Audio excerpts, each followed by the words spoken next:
From Hollywood, it's time now for...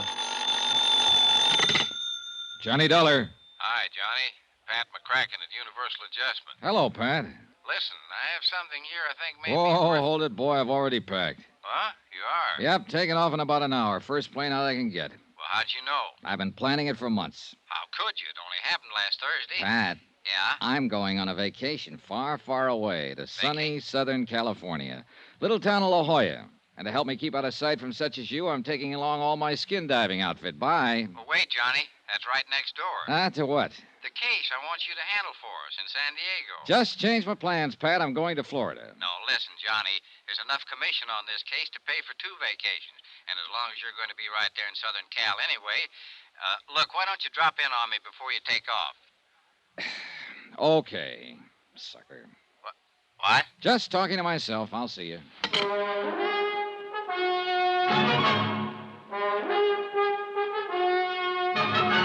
Tonight and every weekday night, Bob Bailey in the transcribed adventures of the man with the action-packed expense account, America's fabulous freelance insurance investigator. Yours truly, Johnny Dollar.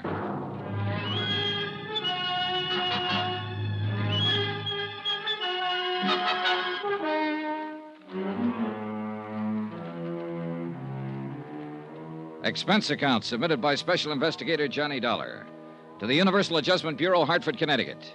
Following is an accounting of expenditures incurred during my investigation of the Jolly Roger fraud.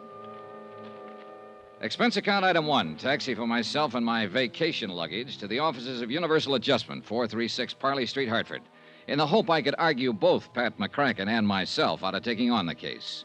The last 2 cases I'd handled for Pat had almost cost me my life, and I was beginning to be a bit superstitious about anything he had a hand in. But trying to talk him down was like trying to talk down your mother-in-law. Maybe your skin diving trick will help you crack the case. But the main thing is you're going to California anyhow. This way you can put your whole vacation on expense account. Pat. And, baby, if I know you'll run down the case in about 2 days, come up with a swindle sheet for a couple of weeks. Pat. To say nothing of the commission I mentioned over the phone. Listen, will you? You see, the Jolly Roger was insured by Southwest Maritime Insurance and Liability for 460 G's. Bert Parker, in their San Diego office, can give you all the dope on it. Bert Parker? Sure, you remember him. Handed you the Molly Kay matter a few months ago. A very profitable case for you, wasn't it? Well, wasn't it? Yeah. Yeah, but now look, So you'll clean up on this, too. The Jolly Roger, you know, was one of the finest seagoing yachts on the West Coast. No, I didn't know. But, Pat, I'm not going Big diesel job, 110 feet long. Floating palace. Probably the most luxurious wooden hull job built since the... Wooden hull? 110-foot diesel job? Wooden hull? And that, unfortunately, is why she burned to the waterline before the weight of her engines carried her down to Davy Jones's locker. Total loss, huh? Total. $460,000 gone. That's too bad. Well, Pat, it was nice seeing you again. Now I got to get my plane to New York to get my plane for the coast. But I haven't even told you why we want you to look in on this thing, Pat, I am going to the coast on a vacation, remember? But I told Bert that you were on your way. You told what? Sure. Phoned him right after I talked to you. Well, you dog. Sure. He's promised to contact the Mexican authorities that you may need to help you and have everything all... How are they involved? Oh, now, look, Pat, enough of this. I got to get Sure. along. My car's right downstairs, and I can tell you the rest I know. No. Tell it to somebody else. I'm going out there on a vacation. Baby, you can't let me down on this one. Look, we haven't got any regular man out there, only a couple of part-timers like Bert Parker. You know, sell the policies with one hand and act as adjusters with the other. I got to go. Sure. You see, here, I'll take that back. And this one. You see, that works out all right on small accounts, but on these big ones... Wow, what do you got in here? A case of scotch? Pat, will you shut up a minute and let me Not tell on you... your life. That'd give you a chance to change your mind about taking on the... Here's the elevator. Oh, excuse me, lady. Sorry. Now, I still haven't told you why we smell something wrong in this whole case. It's simply and clearly this, John boy.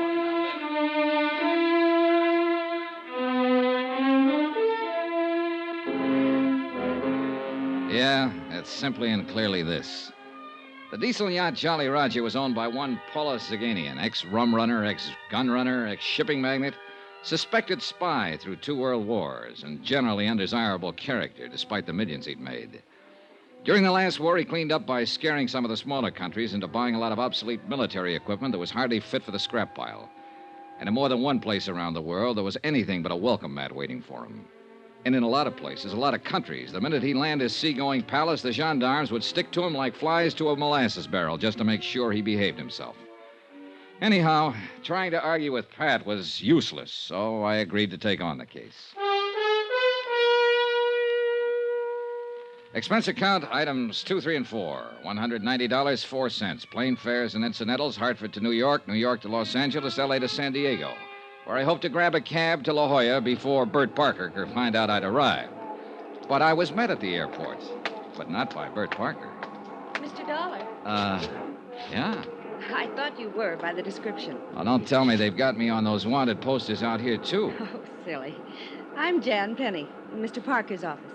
You know, Southwest Insurance and Liability. Maybe I ought to take the case after all. I'm going to work with you on it. Oh, now I'm sure I will. You see, Mr. Parker's in the hospital. When he received Mr. McCracken's wire about your time of arrival, he asked me to meet you here. Hospital? What's the matter with him? It's supposed to have been an accident. Hit and run. Well, what do you mean, supposed to be? Bert thinks they tried to run him down deliberately. Who? I think he'd better tell you about it. Yeah, I think somebody better.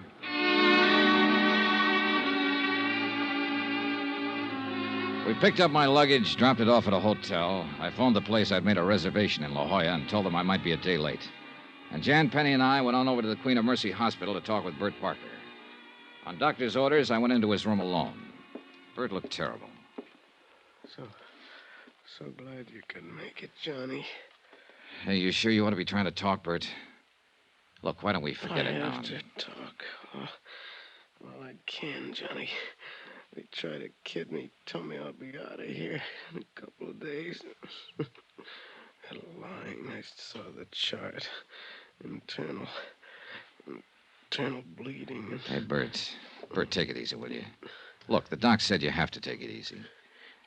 Why can't your gal Jan tell me all I need to know on the case? She can't accept this getting run down. Yeah, she said she thought it wasn't an accident. She thinks. I know. Yeah? Phone calls. Threatening phone calls. Threatening? About what, Bert? Because of holding up on this claim. Somehow somebody found out I called Hartford. Asked for investigation. Who? Nagin denies that he... The owner of the Jolly Roger? Yeah. Denies knowing anything about the calls, but they weren't kidding Johnny. That's why I'm here. Then they probably know I was asked to come out here. Johnny. Yeah? Johnny better go back. Drop this one. Oh, Bert. If they know you're here, they may try to...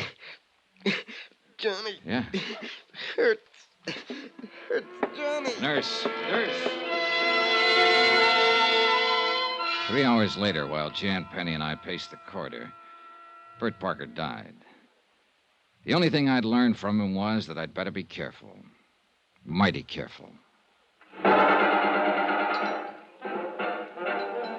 I took Jan Penny to the roughest, toughest dive I could find, Ray Kemper's Cat Club, in the hope we could both drown a sorrow or two. Why, Johnny? Why did it have to be Bert? You liked him, didn't you? I loved him. I loved Bert. Now he's... Let's have another drink. Hey, Jan, don't you think maybe... Oh. Waiter! Waiter, 2 more, please. I know this is no way to face it, Johnny. It's all right, Jan. I came out here like everybody does. Every young female kid who's been told she's prettier than the rest. You know, the movies, Hollywood, glamour, all that stuff. Yeah, I know. But it was rough. It was too rough. And I couldn't play the game they seemed to want to play out here. And I was all set to go back to the farm country and settle down to the same dull. But then I met Bert.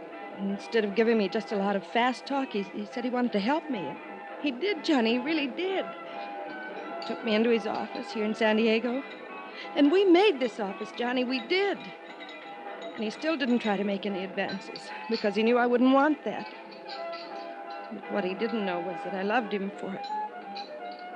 That I loved him. Now he's gone. Hey, look, Jan, there's nothing we can do about it. Except try to finish the job he started on the case that put us here drinking too much and trying not to think of him and thinking of nothing else but him. Oh, thanks, bud. Here, keep the change. Johnny, Yeah? you're like Bert. You're straight. I'm glad. Easy, gal. Maybe you didn't know him as well as I did. But you cared about him enough to, well, to do this, and I... Jan, take it easy.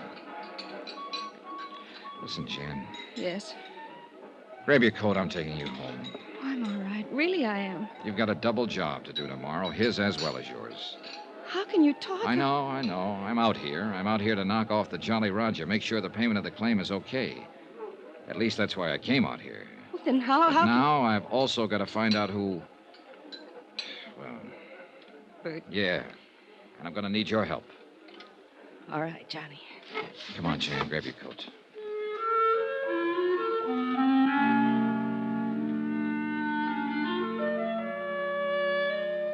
I took her home to her little apartment on East Drive.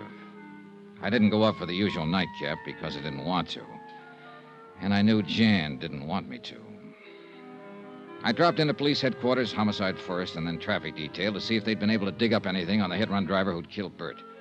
Nothing. Apparently, the threat he'd received just before the so-called accident was something that only he and Jan had known about. The expense account? Oh, I don't know. Call it $10. A couple of cabs, a couple of drinks, or maybe 6 or 8, or... I'm kind of tired tonight. Bert was a nice guy. Jan's a nice girl.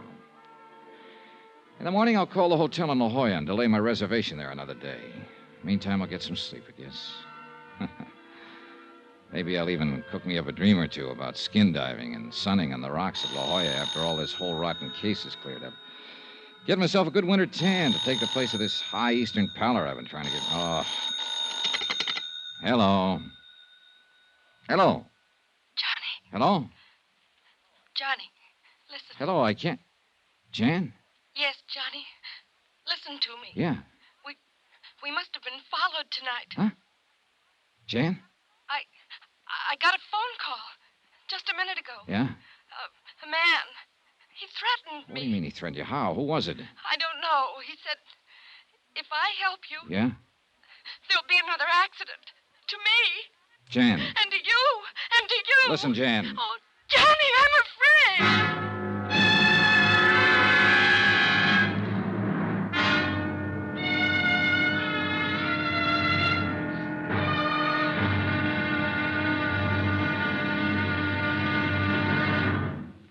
Now, here's our star to tell you about tomorrow's intriguing episode of this week's story. Tomorrow? Well, it may sound corny, but where there's smoke, there's fire. Join us, won't you? Yours truly, Johnny Dollar.